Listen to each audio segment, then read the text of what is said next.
Hi viewers, இந்த உலகத்திலே உள்ள மிகவும் ஆபத்தான சில வேலைகளை பத்தி தான் இந்த ஒரு வீடியோல பார்க்க போறோம். இந்த வீடியோல நம்ம ஆறாவதா பார்க்க போறது crocodile ஸ்டண்ட் மேன். முதல்லன்றது எவ்வளவு ஒரு ஆபத்தான ஒரு மிருகம். அந்த ஒரு மிருகத்துக்கிட்ட மனுஷங்க போனா அது கொண்டே விடும். அதுலயும் சிறப்பா சியாமெசி crocodile ஒன்னு இருக்கு. ரொம்ப ரொம்ப கொடிய மிருகம். இந்த மூலத்துல 4 மீட்டர் அகலமும் கிட்டத்தட்ட 64 பல்லு கொண்டு சாம்பிரான் எலிஃபண்ட் கிரவுண்ட் அண்ட் ஜூல உயிர் வாழ்ந்துட்டு வருது. இந்த ஒரு crocodileக்கு அங்க இருக்கிறவங்க நிறைய ட்ரைனிங் எல்லாம் கொடுத்திருப்பாங்க. ஏன்னா இது வச்சு நிறைய வித்தல காமிச்சு பணம் நிறைய சம்பாதிப்பாங்க. இதெல்லாம் பாக்குறப்ப அந்த ஆள் யாரா இவனெல்லாம் எதுவுமே கடிச்சிடாதா அப்படின்னு தானே நம்மளுக்கு எல்லாம் தோணும். ஆனா செம்மையா ட்ரைனிங் எல்லாம் கொடுத்திருப்பாங்க. இவன் மண்டையே வாயில விட்டாலும் இவனுக்கு ஒண்ணுமே ஆகாது. இது மாதிரி நிறைய ஷோ காமிக்கலாம்னு சொல்லி அந்த ஒரு ஜூ நிறுவனம் முடிவெடுக்கிறாங்க. 1985ல இந்த ஒரு crocodile வச்சு ஒரு நாளைக்கு 2 ஷோ நடத்திருக்காங்க. இன்னிய நாள் மாதிரி தான் மறுநாளும் இருக்க முடியும்னு எப்படிங்க சொல்ல முடியும். அதே மாதிரி தாங்க 2018ல பாத்தீங்கன்னா ஒரு சம்பவம் நடந்திருக்கு. அவர் வித்த காமிச்சிட்டு இருக்கப்ப டக்குன்னு அந்த ஒரு முதல்ல டக்குன்னு கையை கடிச்சிடுச்சான். ஆனா 2 வாரத்துக்கு அப்புறம் அவரோட கையும் சரியாயிடுச்சு. அவரும் நார்மலா அதே ஒர்க்க செய்ய ஆரம்பிச்சுட்டாராம். நம்ம 5ஆவதா பார்க்க போறது மேட் ஹனி ஹார்வெஸ்டர். கிட்டத்தட்ட ஹிமாலயன் மலையில இருந்து ஒரு தேன் எடுக்கிறதுன்றது எவ்வளவு பெரிய கஷ்டம். அந்த மலையில இருந்து தேன் எடுக்கிறதா இந்த ஒரு மேட் ஹனி. இந்த ஒரு குறிப்பிட்ட ஹனி வந்து பாத்தீங்கன்னா ஒரு குறிப்பிட்ட பூல தான் பூக்கும். அந்த ஒரு குறிப்பிட்ட பூ பேர் தான் ரோடோடெரான் பிளான்ட். இந்த பூ வந்து இங்கெல்லாம் இருக்காதுங்க, கிட்டத்தட்ட ஹிமாலயன் மலை கிட்ட இருக்கும். இந்த ஒரு மேட் ஹனி நம்மளோட சாதாரண தேனோட ரொம்பவும் வித்தியாசப்பட்டு இருக்கும். இதை நிறைய குடிச்சாங்கன்னா ரொம்பவும் பைத்தியக்காரங்க மாதிரி ஆயிடுவாங்க. முக்கியமா இது வந்து இந்த பைத்தியத்தை எல்லாம் தெளிவிக்கிறதுக்கான ஒரு மருந்துன்னு சொல்றாங்க. இந்த ஒரு வகையான தேன் வந்து பாத்தீங்கன்னா 1 லிட்டரு கிட்டத்தட்ட 10,000 ரூபாவை தாண்டுது. இது பெரிய மலைகள்ல கிட்டத்தட்ட 300 ஃபீட்டுக்கு மேலதான் இந்த ஒரு தேன் கூடு இருக்குமா. அதையும் முக்கியமா குருங்காங் அப்படின்ற ஒரு ட்ரைப் தான் வந்து இந்த ஒரு ஹனி கூட வந்து எடுப்பாங்களாம். இவங்களுக்கு கிட்டத்தட்ட 100 வருஷத்துக்கு மேல எக்ஸ்பீரியன்ஸ் இருக்குமா. எவ்வளவுதான் நார்மலா ட்ரைனிங் எடுத்தவங்களும் இந்த மாதிரி ஒரு தேன் எடுக்கிறது ரொம்ப கஷ்டம். அதனால அந்த குருங்ராங் டைப்ஸ் தான் இந்த ஒரு தேன்லாம் எடுப்பாங்களாம். ஏன் இவங்களால மட்டும் தான் எடுக்க முடியும்னா இதுக்கான நிறைய டெக்னிக்ஸ் அவங்க பல 100 வருஷமா தெரிஞ்சு வச்சிருக்காங்க. இதுக்காகவே ஸ்பெஷலா அவங்களோட ரோப் லேடர் எடுத்துட்டு போயிட்டு அதை அங்கிருந்து மலையில இருந்து இறங்குறப்ப மலையில அடிச்சுட்டு தன்னந்தனியா இறங்கி அந்த ஒரு தேன் கூட எடுத்துட்டு வருவாங்களாம். இது வந்து பாத்தீங்கன்னா ஹிமாலயன் ஜெயின் ஹனி பீ தான் வந்து இந்த ஒரு தேன் எல்லாம் கலெக்ட் பண்ணி வைக்குமா. வேர்ல்டுல லார்ஜஸ்டான ஹனி பீனா அது இதுதானா. கிட்டத்தட்ட 3 சென்டிமீட்டர் அளவு பெருசா இருக்கும். இந்த வீடியோல நம்ம 4ஆவதா பார்க்க போற வேலை தான் மவுண்ட் எவரெஸ்ட் கைடு. நீங்களாம் நினைக்கலாம் கைடுன்ற வேலை வந்து ரொம்பவும் ஈஸி தானே, நம்மளுக்கு தெரிஞ்ச இடத்த அப்படியே இன்னொருத்தவங்களுக்கு விளக்கி சொல்றது தானே. இந்த கைடு வேலை செய்யறவங்க எல்லாம் ஷெராப்ஸ்ன்னு வாங்க. அந்த ஊரை சுத்தி இருக்கிற பழங்குடியினர் மக்கள் தாங்க இவங்க. இந்த ஒரு மவுண்ட் எவரெஸ்ட் மலையை தாண்டணும்னா இவங்கள்ட்ட கொஞ்சம் காசு கொடுத்தா போதும். ஏல இருந்து இசட் வரைக்கும் அவங்களே நம்மளுக்கு எல்லாத்தையும் சொல்லி கொடுத்து நம்மளே இட்டுட்டும் போயிடுவாங்களாம். அதுவும் இந்த மாதிரி ஒரு குளிர் பனி படையிற இடத்துல எல்லாம் பாத்தீங்கன்னா கிட்டத்தட்ட 35 அதாவது -35 டிகிரி ஃபாரன்ஹீட்ல வந்து இருக்குமா. நம்மளாம் உறைஞ்சு போயிடுற அளவு அந்த இடத்துல ஒரு குளிர் இருக்குமா. அதுவும் 1 கிலோ 2 கிலோ இல்லைங்க, கிட்டத்தட்ட மில்லியன் டன்ஸ் ஆஃப் ஸ்னோ வந்து அந்த இடத்துல பெஞ்சுக்கிட்டு இருக்குமா. அதுலயும் மவுண்ட் எவரெஸ்ட்ல இருந்து கொஞ்சம் தூரம் போனீங்கன்னா கும்பு ஐஸ் ஃபால்னு ஒரு இடம் இருக்குங்க. அந்த இடத்துல கிட்டத்தட்ட 4 கிலோமீட்டர் அளவு பனிங்க வந்து அதிகமா இருக்குமா. அந்த இடத்துல இருந்து நம்ம இன்னொரு வந்து இடத்துக்கு ஒரு லேடரை வச்சுதான் தாண்ட முடியுமா. இந்த ஒரு கும்பு ஐஸ் ஃபால் கிட்ட வந்துட்டீங்கன்னா தனித்தனி பனிப்பாறையா இருக்கும். நம்ம அதுல இருந்து லேடரை வச்சுதான் தாண்ட முடியும். அதுவும் சில பேர் எல்லாம் தாண்ட முடியாம கிட்டத்தட்ட 47 பேர் கிட்ட இறந்து போயிருக்கிறதா ஒரு சர்வேன் படி சொல்றாங்க. இந்த வீடியோல ஸ்டார்டிங்ல சொல்லியிருந்தாங்களா ஷெர்பட்ஸ், அவங்கள்ட்ட கேட்டீங்கன்னா அவங்க எப்படி சர்வை பண்றது, எப்படி பொருள்லாம் வாங்குறது, எப்படி அந்த இடத்துல தங்குறதுன்னு எல்லாம் கரெக்டா சொல்லிடுவாங்க. அந்த மவுண்ட் எவரெஸ்ட் சேர்ந்த ஷெர்பட்ஸை நீங்க விட்டுட்டீங்கன்னா வெளிநாட்டுக்காரங்க கைட்ஸா இருப்பாங்க. அவங்க உங்கள்கிட்ட எக்கச்சக்கமான சார்ஜஸை கலெக்ட் பண்ணுவாங்க. அதனால நீங்க எப்பயாவது மவுண்ட் எவரெஸ்ட் போறீங்க, உங்களுக்கு ஒரு ஆசை இருந்ததுன்னா அந்த ஊர்ல இருக்கிற ஷெர்பட்ஸை நீங்க வந்து சூஸ் பண்ணிக்கோங்க. இந்த வீடியோல நம்ம 3ஆவதா பார்க்க போறது அலாஸ்கன் கிராப் ஃபிஷர்மேன். ஃபிஷர்மேன் வேலைன்றது ஈஸி தானே. அது என்ன கடலுக்கு போயிட்டு அப்படியே அங்க ஒரு துடுப்பு போட்டா அப்படியே வந்துட போகுது அப்படிதான் நினைக்கிறீங்க.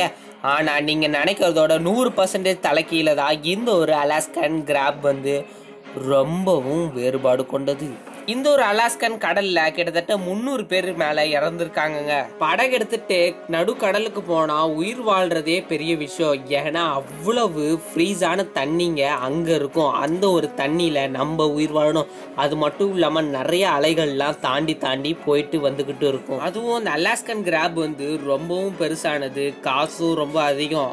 அந்த ஒரு நண்டை பிடிக்கிறதுக்குள்ள நம்ம உயிர் போயிடக்கூடாது. நம்ம உயிரையும் பிடிச்சிக்கிட்டு அந்த நண்டையும் பிடிச்சாதான் நமக்கு காசும் கிடைக்கும். கிட்ட கிட்டத்தட்ட பாகுபலியில அந்த கப்பல்ல வர மாதிரி மெதுவாலாம் போவாதுங்க. அந்த பைரட் ஆஃப் ஷிப்ல வர மாதிரி ரொம்பவும் கஷ்டமானதுதான் இந்த ஒரு அலாஸ்கன் கிராஃபிஷை பிடிக்கிறது. இங்க வந்து பாத்தீங்கன்னா தண்ணியும் ரொம்ப உறைஞ்சி போய் தண்ணி ஐஸ் வாட்டர் மாதிரி வரும், மேல இருந்து ஸ்னோ வந்துகிட்டே இருக்கும். இந்த இடத்துல நீங்க சர்வே பண்றது கிட்டத்தட்ட 99% கஷ்டம் தாங்க. ஆனால் இந்த இடத்துல இருந்து நீங்கள் கிராஃபிஷை பிடிச்சிட்டு வந்து அந்த ஊரில் வித்துடுறீங்கன்னு வச்சுக்கோங்களேன், உங்களுக்கு அந்த ஊர் நாட்டு சம்பளம் படி கிட்டத்தட்ட $50,000 ஒரு வருஷத்துக்கு கிடைக்குமா? இதோட ஒர்த்து உங்களுக்கு இன்னும் புரியலனா, நம்மளோட தமிழ்நாட்டில் இருக்கிற காசிமேடு ஃபிஷ்ஷு எவ்வளோ ஃபேமஸ் ஆனது, அதே மாதிரி தாங்க வெளிநாட்டில் அலாஸ்கன் கிராஃபிஷ்ன்றது அவ்வளோ ஒர்த்தானதான். இந்த வீடியோவில் நம்ம ரெண்டாவதாக பார்க்க போகிறது அண்டர் வாட்டர் வெல்டர். இது வரைக்கும் நம்ம ஏதோ கிரில் கேட்டியோ இல்லைன்னா ஏதோ காரை தானே வெல்டு பண்ணி பார்த்துருக்கோம். கடல் கடியில் கப்பலை இல்லைன்னா வேற ஏதாவது வெல்டு பண்ணி பார்த்துருக்கீங்களா? தண்ணி கடியில் வெல்டு பண்ணுறது தான் இவங்களோட மெயின் வேலையே. அதுலேயும் இவங்க கடல் கடியில எல்லாம் போய் வேலை செய்கிறப்ப முக்கியமாக போர்பெர் ஈகிள் அப்படின்ற ஒரு பெரிய ஷார்க் வந்து இவங்களை ரொம்பவும் தொல்லை பண்ணுமா. நீங்களும் நினைக்கலாம் இவன் என்னடா இப்படி ஒரு உருட்டானே அப்படின்னு. அப்படியெல்லாம் இல்லைங்க, உண்மையாக கடலுக்கு அடியில் போய் வேலை செய்கிறப்ப அந்த இடத்துல நிறைய ஷார்க் சுறா மீன் வந்து தொல்லை பண்ணுமா. அதிலெல்லாம் இவங்க இருந்து சமாளிக்கிறதுனால தான் இவங்களுக்கு மாதம் இல்லைங்க வருஷம் ஒரு $100,000 $200,000 வரைக்கும் இவங்களுக்கு தராங்க. அதுலேயும் இவங்க எல்லாம் இன்னும் நல்லா வேலை செஞ்சாங்கன்னா கிட்டத்தட்ட 3 மடங்கு உயர்த்துவாங்களாம். ஆனால் கடலுக்கு நடுவில் போய் வேலை செய்கிறது ரொம்பவும் கஷ்டம். அந்த இடம் ரொம்பவும் இருட்டாகும். உங்கள்கிட்ட லைட்டு கன்ஃபார்ம் இருக்கணும், அந்த லைட்டில் சார்ஜ் இருக்கணும், நடுவில் சார்ஜ் போயிடக்கூடாது. அப்படி லைட்டு போகிறது மூலமாக நிறைய குட்டி மீன்கள் அட்ராக்டிவ் ஆகி வரும். அந்த குட்டி மீன்கள்லாம் பார்த்து பெரிய சுறா மீன் அதை அட்ராக்டிவ் பண்ணி உங்களை முழுங்கிடும். நம்ம எவ்வளோ தண்ணி கடையில் போகிறோமோ அவ்வளோ அளவு ப்ரெஷர் அதிகமாகிட்டே இருக்கும், நம்மள்கிட்ட இருக்கிற ஆக்சிஜன் அளவு குறைஞ்சிக்கிட்டே வரும். அதுலேருந்து நம்ம சர்வை பண்ணி அந்த இடத்துல வெல்டிங் பண்ணுறது ரொம்ப ரொம்ப ரொம்ப கஷ்டமான வேலை. அந்த கடல்ல இருந்து நைட்ரோஜன் வந்து அதிகமா வெளில வருது. கொஞ்ச நேரம் தான் நீங்க அங்க இருக்க முடியும். உங்களோட பிளட் செல்ஸ் எல்லாம் சீக்கிரமா பாதிப்படைய ஆரம்பிக்கும். நம்மளோட கையெல்லாம் அப்படியே உறைஞ்சு போன மாதிரி ஆயிடும். குளிரும் அதிகம். இது மூலமா உங்களுக்கு தலைவலி, கைவலி, கால்வலி, நிறைய எக்கச்சக்கமான பிரச்சனைகள் வரதுக்கு வாய்ப்பு இருக்கு. அப்படியே நீங்க உயிரோட வந்துட்டீங்கன்னா உங்களுக்கு தாங்க அவ்வளோ பெரிய சேலரி தருவாங்க. நம்மளோட வீடியோல முதல்ல பார்க்க போறது லைட் ஹவுஸ் கீப்பர். இந்த ஒரு லைட் ஹவுஸை பத்திரமா பாத்துக்கிறவங்களுக்கு எக்கச்சக்கமான சம்பளம்னு சொன்னா யாருங்க பாத்துக்காம இருப்பீங்க? இந்த ஒரு லைட் ஹவுஸ் கிட்டத்தட்ட 1755வது காலத்துல எடிஸ்டோன் அப்படின்ற ஒரு இடத்துல இருக்குங்க. இந்த ஒரு இடத்த கிட்டத்தட்ட 95 வயதான ஹென்ரின்ற ஒருத்தர் பார்த்துக்க வந்திருக்காரு. மேலே வந்து தீப்பிழம்பு கக்கிக்கிட்டே இருந்திருக்கு. அதாவது இந்த ஒரு லைட் இருந்தாதான் அங்க இருக்கிற சிக்னல் வரும். அங்க இருந்து ஒரு தீப்பிழம்பு அவரோட வாயில பட்டு அதிர்ஷ்டவசமா தப்பிச்சிட்டாரு. ஆனா அங்கிருந்து கிட்டத்தட்ட 12 நாள் கழிச்சு இறந்து போயிடுறாரு. அவரோட வயிற்று கீழ இருந்து ஒரு பெரிய இரும்பு ராட் எடுக்கிறாங்க. அதனால இந்த ஒரு லைட் ஹவுஸை பத்திரமா பார்த்துக்கிட்டு ரொம்ப கஷ்டமான காரியம். இதுல இருக்கிற லைட் எப்பயுமே நின்றவே கூடாது. இது எரிஞ்சுக்கிட்டே இருந்தாதான் அதை பார்த்து கப்பலுங்கள்லாம் கரெக்டா கரையை நெருங்கும்.